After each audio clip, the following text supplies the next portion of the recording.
Hello everyone, welcome back on Sahasaran classes. So 12th class देखते हैं हमारा chapter number first of economics, introduction to macro economics and its concept. आज की class में खाली हम इंट्रोडक्शन पोर्शन करेंगे कि मैक्रो इकोनॉमिक्स होता क्या है, मैक्रो इकोनॉमिक्स के अंदर कौन कौन सी एक्टिविटी को हम इंक्लूड करते हैं। सो देखते हैं कि व्हाट इज मैक्रो इकोनॉमिक्स। खाली एक याद रखना कि मैक्रो इकोनॉमिक्स मैंने पहले बताया कि जब मैक्रो को पढ़ाते हैं ना तब बताते हैं कि कितने टाइप होते हैं, माइक्रो और मैक्रो।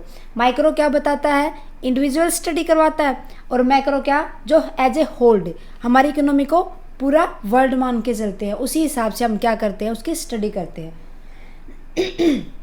सो क्या हो जाएगा, macro economics is a part of economic theory that study the economy as a whole.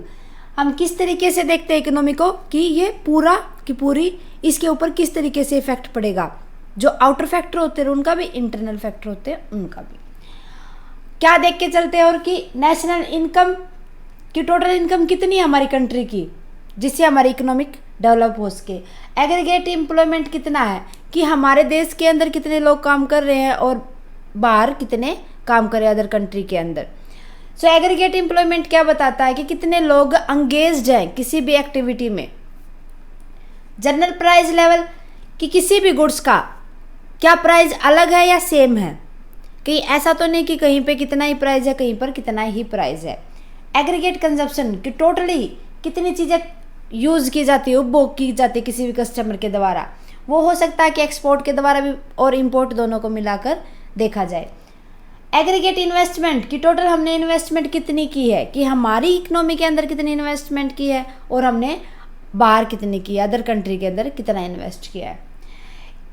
It main instrument are aggregate demands, इसका सबसे मेन इंस्ट्रूमेंट क्या होता है कि जिससे हमें पता चले कि हमारी टोटल एग्रीगेट कितनी इनकम हुई है, किस लेवल पर कंजम्पशन हुआ है। वो किससे पता चलता है कि टोटल डिमांड कितनी आई है किसी चीज़ की, किसी भी गुड्स के लिए, टोटल किसी भी गुड्स और सर्विस के लिए हमारे पास कितनी डिमांड आई है।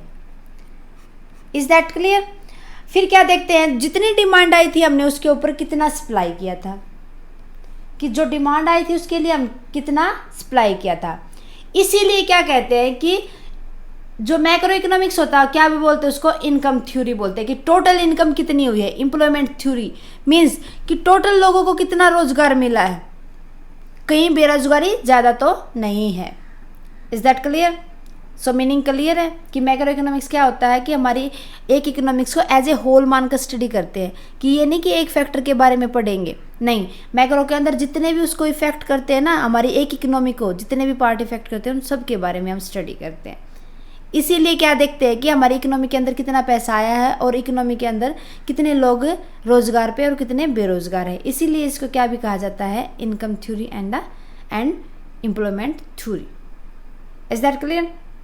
फिर देखते हैं कि मैक्रो इकोनॉमिक्स को कैसे तैयार करते हैं हम, कैसे स्ट्रक्चर करते हैं।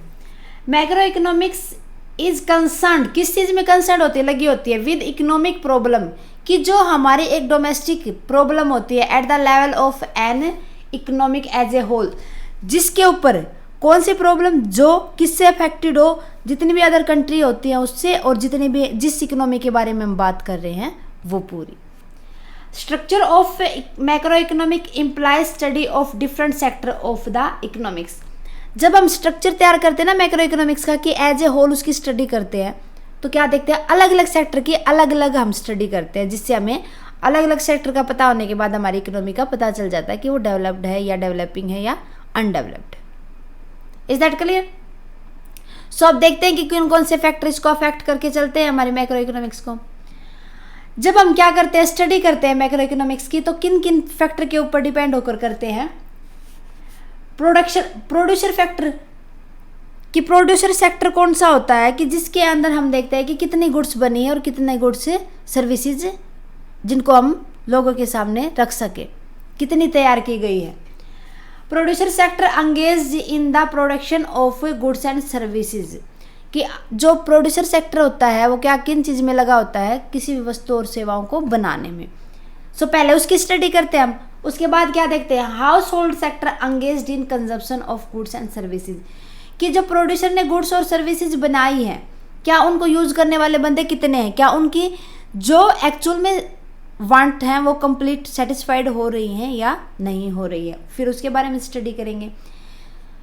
सो क्या कहा जाता है कि household are taken as the owner of a factor of production, कि जब हम प्रोडक्शन को तैयार करते हैं उसके के लिए जो इम्पोर्टेंट फैक्टर होता है वो किसको माना जाता है, हाउस होल्ड को माना जाता है, उसको ओनर माना जाता है।